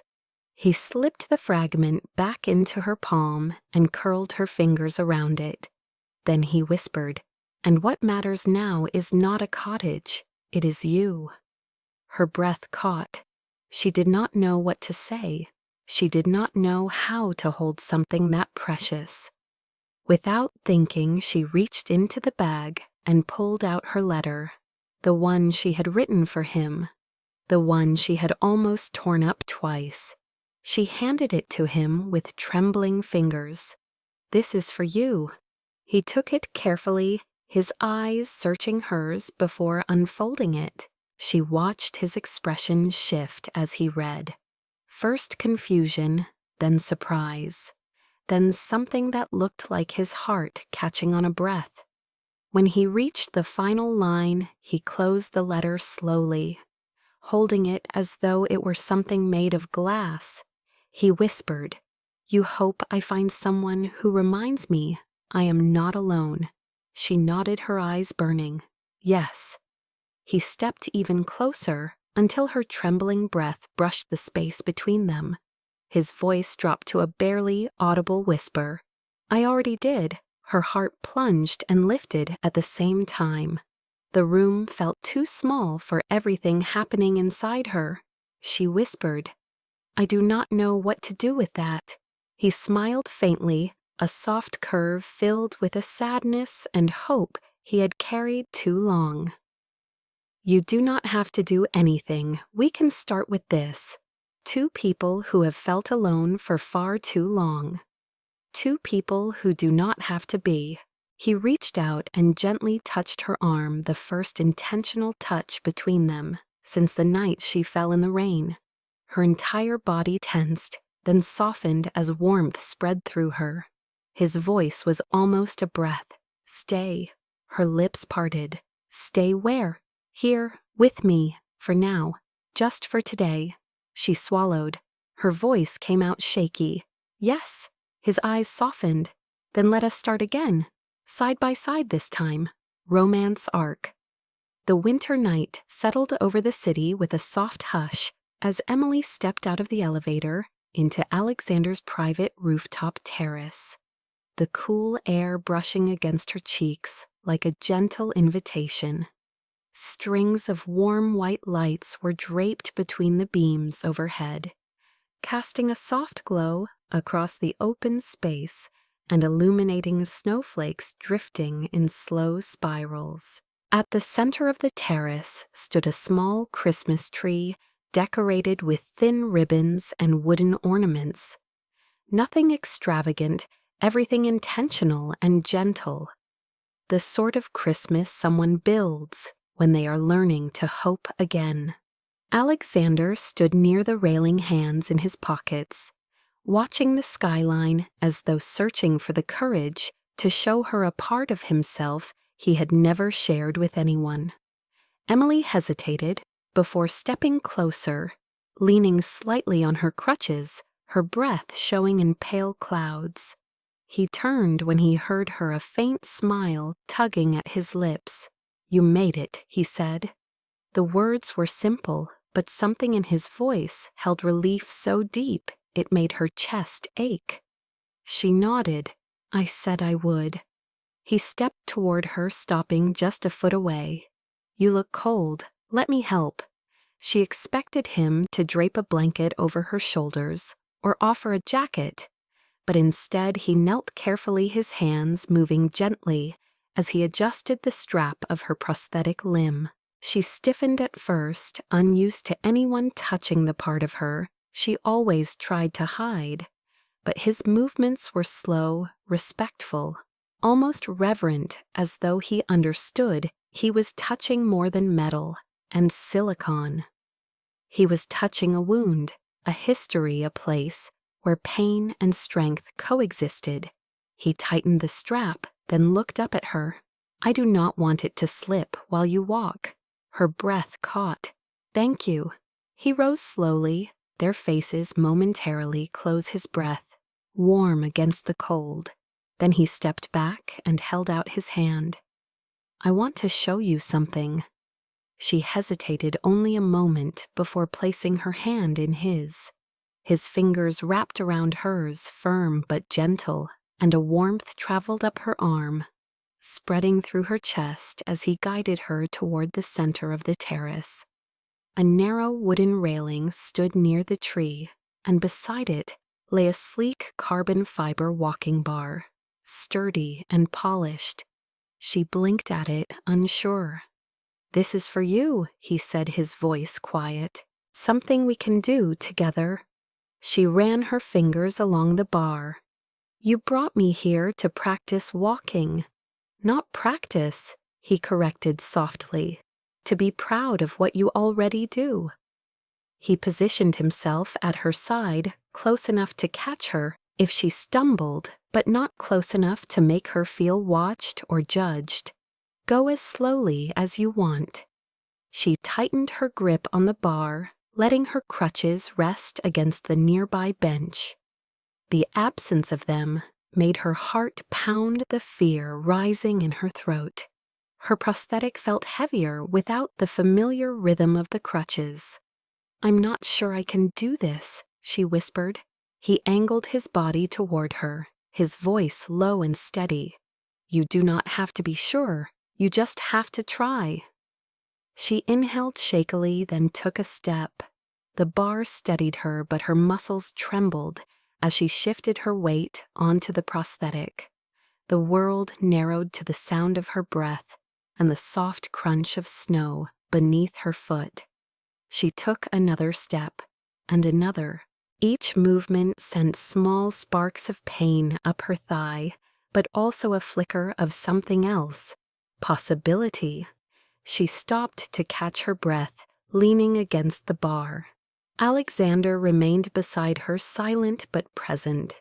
The kind of presence that carried no pressure, only support. She looked at him, cheeks flushed from cold and effort. "You make it easier, you make it possible," he replied. She took 2 more steps, her breath coming steadier, now her body rediscovering a version of itself she thought she had lost. When she reached the end of the bar, she turned to him, her eyes glassy but bright. "I did it. You did more than that," he said softly. "You believed yourself for a moment, and that is everything." She stood there catching her breath as snow drifted around them, the lights glowing like tiny constellations above. He stepped in front of her, his expression softening into something she had only glimpsed before. "Emily," he murmured, "I need to tell you something." Her heart thudded at the seriousness in his tone. "I do not want you to feel like I am helping you because I pity you. I am helping because I—" He paused, the weight of the word hanging between them. "Because I care." Her breath hitched. She searched his eyes for doubt, but found only sincerity and a tenderness that made her chest tighten. "Alexander, you do not have to say anything you are not ready for." "I am ready," he whispered, stepping closer. "Even if I am terrified." She felt the warmth of his breath, mixing with hers in the cold air. She reached out fingertips, brushing his sleeve, the touch light but grounding. "I care too," she whispered. His eyes closed briefly, as if bracing against the swell of emotion that rushed through him. When he opened them again, there was a softness there that broke something open inside her. He lifted a hand, slowly giving her time to lean back if she wanted. She did not. His fingers brushed her cheek, warm and steady, his thumb just beneath her eye. Snowflakes landed on his hair, melting slowly against the heat of his skin. She leaned into his touch, her voice barely a breath. "This is new for me." He nodded, his hand steady. "It is new for me too." Then, without any rush, without any pressure, he leaned in until his forehead rested gently against hers. No kiss, no urgency, just the simple, aching intimacy of two people standing close enough to feel the truth beating in each other's chests. The city hummed softly below, but up here everything was quiet, suspended, sacred. After a long moment, he whispered, "You are not alone anymore." Her eyes fluttered shut as a tear slid down her cheek, passing beneath his thumb. She exhaled a trembling breath. "I believe you." He let his forehead rest against hers a little longer, then pulled back just enough to meet her eyes again. "Come on," he said softly. "Let us walk a little more." Side by side they moved along the bar, her steps steadying his presence constant. When she stumbled once, his arm circled her waist, catching her gently. She laughed breathlessly, leaning into him for balance. He smiled, his voice warm. "I have you." And for the first time in a long time, she believed someone truly did. Finding home, Emily woke to the soft glow of morning light filtering through the curtains of Alexander's guest room, a warm contrast to the icy December world waiting outside. For a moment she simply lay still, listening to the faint hum of the central heating and the distant clatter of someone moving around the kitchen. Her body ached slightly from last night's walking practice, but the ache felt meaningful, like the soreness after lifting a burden she never thought she could carry. She sat up, adjusting the blanket around her waist, and the movement revealed the prosthetic resting beside the bed, the carbon fiber frame reflecting a thin line of sunlight. She touched it gently, surprised at how it no longer felt like a piece of machinery, but something connected to her, something that supported rather than haunted her. When she stepped out into the hallway on her crutches, she followed the soft sound of a pan sizzling and found Alexander in the kitchen. He stood barefoot on the cool tile floor, wearing a simple gray shirt that clung slightly to his shoulders. He was flipping pancakes with a concentration that seemed almost comedic for a man who negotiated mergers worth billions. When he noticed her, he straightened with a faintly sheepish smile. "Morning, you are early." She leaned lightly against the doorframe. "You are cooking. That is new." He laughed under his breath. "I am attempting. The last one ended up on the floor." She smiled, the warmth spreading through her chest. He poured another circle of batter into the pan, then glanced at her. "There is coffee, too. I made it the way you like." She blinked in surprise. "You remembered." "I remember everything," he said softly, and the way he looked at her made her throat tighten in a way no physical pain ever could. She moved to the table, lowering herself gently into a chair. When he set a plate in front of her, She laughed because the pancakes were slightly uneven and imperfect, and somehow that alone felt like the most tender gesture she had received in years. They ate quietly at first, the comfortable kind of quiet, the kind where every clink of a fork or soft exhale felt like home settling into new walls. After breakfast, he walked her to the living room where the Christmas tree glowed softly in the corner. The ornaments reflected their movements like tiny memories suspended in glass. On the coffee table lay a small, unopened envelope tied with a faded red string. Her heart jumped. The Christmas card from her mother. She froze staring at it. Alexander noticed immediately.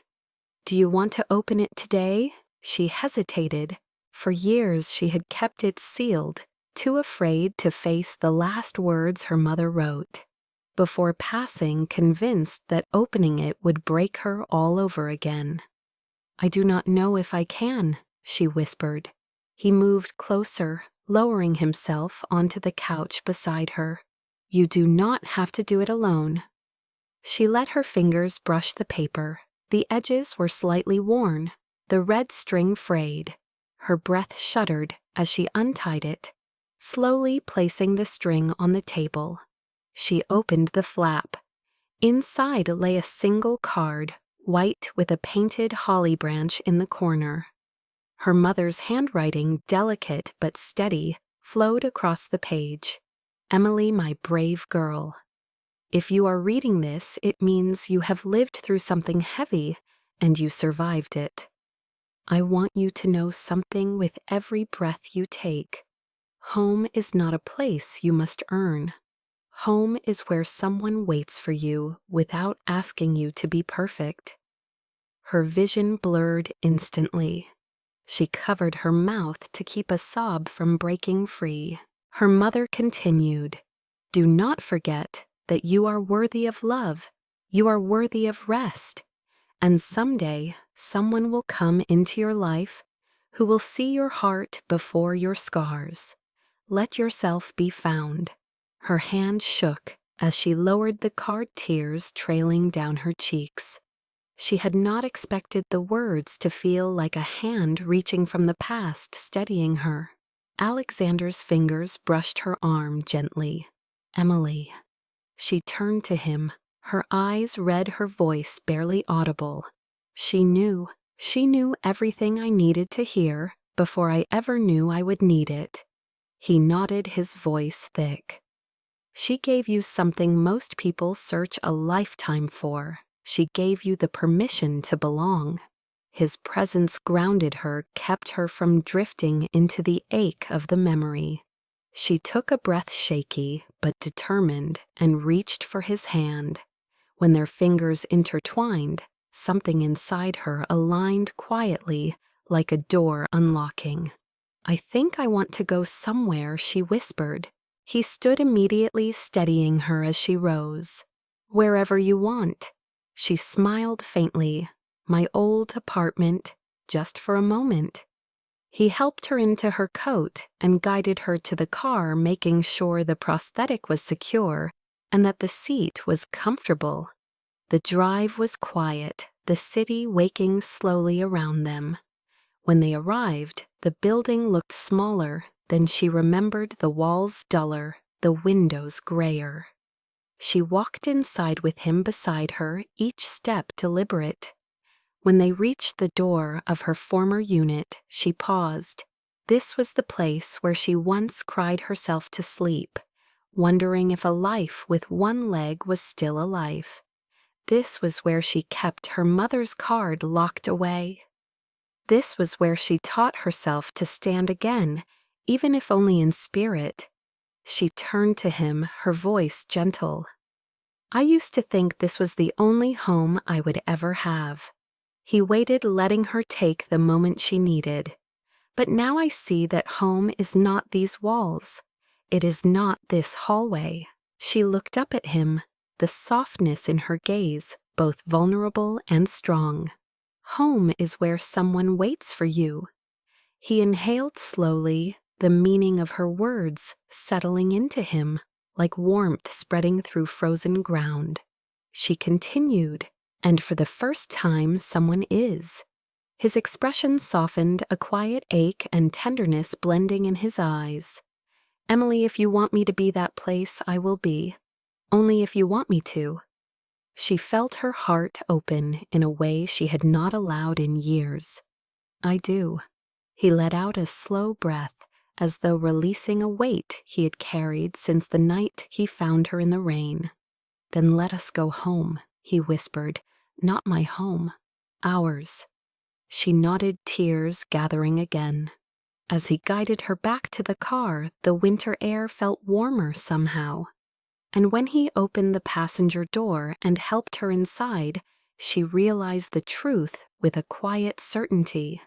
For the first time since she lost her leg, she was not returning to loneliness. She was moving toward belonging, toward something whole, something earned not through perfection, but through love. Full circle ending. The evening air settled into a gentle quiet as Emily and Alexander stepped out of the car and approached the entrance of his home, the house that had once felt too large, too silent, and far too empty. Now the warm glow from the windows spilled across the driveway like an invitation, a soft reminder that the world inside had changed because of the two people walking toward it. Snowflakes drifted lazily around them, catching in Emily's hair as she leaned slightly on her crutches, her step steady despite the chill. Alexander walked beside her without rushing, matching her pace with an easiness that came from understanding rather than obligation. Inside the house hummed with low holiday music and the gentle crackle of a fire in the living room. Emily paused at the doorway, letting the warmth wrap around her as her gaze traveled over the room. A basket of Maya's new toys sat near the fireplace. A blanket she had once used on the couch was folded neatly on the armrest. Her small Christmas tree ornament, the one she made during physical therapy, hung proudly on the big tree. Home, she thought, feeling her chest tighten in a way that did not hurt but filled. Alexander watched her quietly, hands in his pockets, studying her reaction with a softness he did not bother to hide.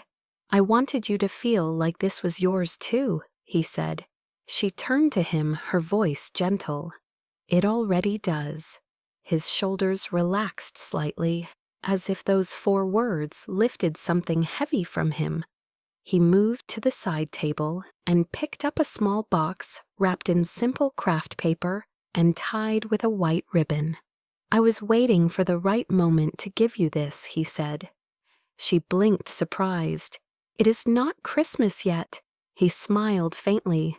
"It does not matter, not today." He handed her the box. Her hands trembled as she untied the ribbon and opened the lid. Inside lay a delicate silver necklace with a tiny charm shaped like a house. Simple, elegant, quietly meaningful. She looked up, breath caught. "Alexander." "I do not—" He shook his head before she could finish. "It is not a promise or a pressure or anything you are not ready for. It is just a reminder. You deserve a place where you are safe, a place where you are wanted, a place you can return to." He exhaled softly. "A home." She swallowed, tears filling her eyes. He reached out and gently fastened the necklace behind her neck, his fingers brushing her skin in a touch so tender it sent warmth down her spine. When he stepped back, she touched the charm lightly. "Thank you," she whispered. He hesitated for a beat, then asked quietly, "Do you want to take a walk?" She nodded. He helped her into her coat, then guided her outside to the backyard garden, where twinkling lights wrapped around the trees, casting a soft glow across the snow. A wooden bench sat near the center, and beside it, stood a narrow, cleared path, lined with lanterns the snow shoveled away in 2 straight lines. Emily blinked.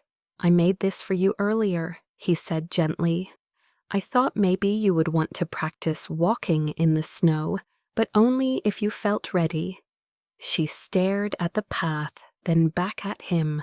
"And if I fall," his expression softened, "then I will be right here to catch you." She shifted her weight, adjusting her prosthetic, then placed her hand along the railing he had installed beside the path. Her breath puffed into the cold air as she took her first careful step. Snow crunched softly beneath her. Each movement felt slow and deliberate, but she did not rush. Alexander walked beside her, matching her pace, silent but steady. She took another step, and another. The lanterns flickered with each movement, illuminating her determination. When she reached the end of the cleared path, she turned to him with a breathless laugh. "I did it." "You did more than that," he replied. "You trusted yourself." She felt her heart flutter, a mix of pride and vulnerability. As they stood there, snow falling gently around them, Alexander reached into his coat pocket and pulled out something small. Emily watched as he unfolded a white piece of paper. The handwritten note she had given him, the one she wrote after remaking the wooden cottage. He held it carefully, his voice quiet, as he read the final line aloud. "I hope you find someone who reminds you you are not alone." She felt her breath catch. He stepped closer, lowering the note. "I did find someone." She looked down, overwhelmed, but he gently lifted her chin, with his hand urging her to meet his eyes. "You, Emily, you reminded me what life feels like, what connection feels like, what hope feels like." Her eyes filled with tears. "Alexander?" He shook his head softly. "I want to say something, and I need you to hear it fully." His heart pounded against his ribs as he continued. "You did not need a mansion or a perfect life, or 2 legs to deserve love. You just needed someone who would see you clearly. Someone who would not walk away when things got hard. Someone who would choose you not out of duty, but out of something true, something lasting." Her throat tightened. "And I choose you," he murmured. "Not because you need saving, not because you are fragile, but because you are strong and brave and real. And because when I am with you, I feel like I have come home." A trembling breath escaped her. She whispered, "I choose you too." His eyes softened, filling with relief and emotion too deep for words. "May I show you something else?" he asked. She nodded. He guided her toward the gazebo, decorated with soft golden lights. When she stepped inside, she saw a wooden bench with a small engraved plaque. It read, "For the girl who walked through the storm. For the girl who learned to stand again. For the girl who brought home back to life." Emily covered her mouth, tears spilling freely. He stood behind her, his voice low. "This place is ours now, yours and mine. And if you will let me, I want every Christmas, every quiet morning, every moment that matters to be something we build together." She turned slowly, her heart full. Alexander looked at her with the kind of softness that felt like a vow. Then he whispered the line that changed everything. "Get in, let me take you home." She laughed through her tears, the sound trembling and beautiful. "I am already home." He stepped forward, his hands gently cupping her face, and she leaned into him as his forehead met hers. Snow swirled around them like a curtain falling on a story that had finally found its end. Or maybe its beginning. If this story reached somewhere tender inside you, if it reminded you that even on the coldest nights, a single act of kindness can change the direction of a life, then we want to thank you for being here with us. Stories like this are not just fiction. They are mirrors that reflect the parts of ourselves we forget to honor, the quiet hopes we bury, the wounds we try to hide, and the love we still believe in even when the world tells us not to.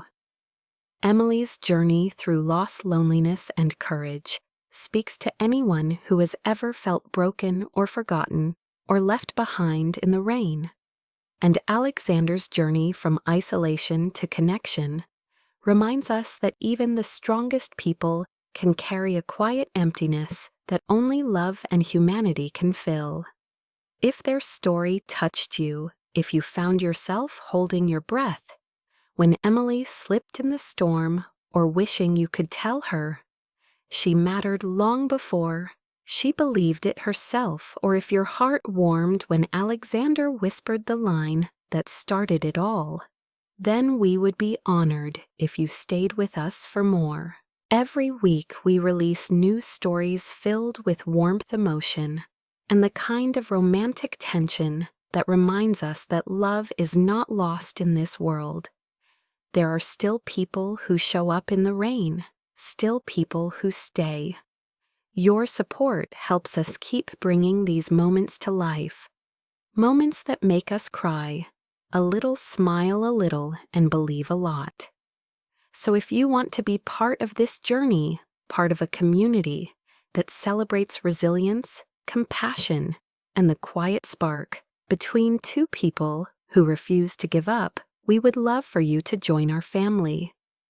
Subscribe to the channel so you never miss a new chapter of heart-healing romance. Tap the like button if this story made you feel something real, something true. And share it with someone who might need a reminder that storms pass and that home is sometimes a person, not a place. In the comments below, tell us where you are watching from. Are you curled up on your couch in the middle of a snowy night? Or lying in bed after a long day?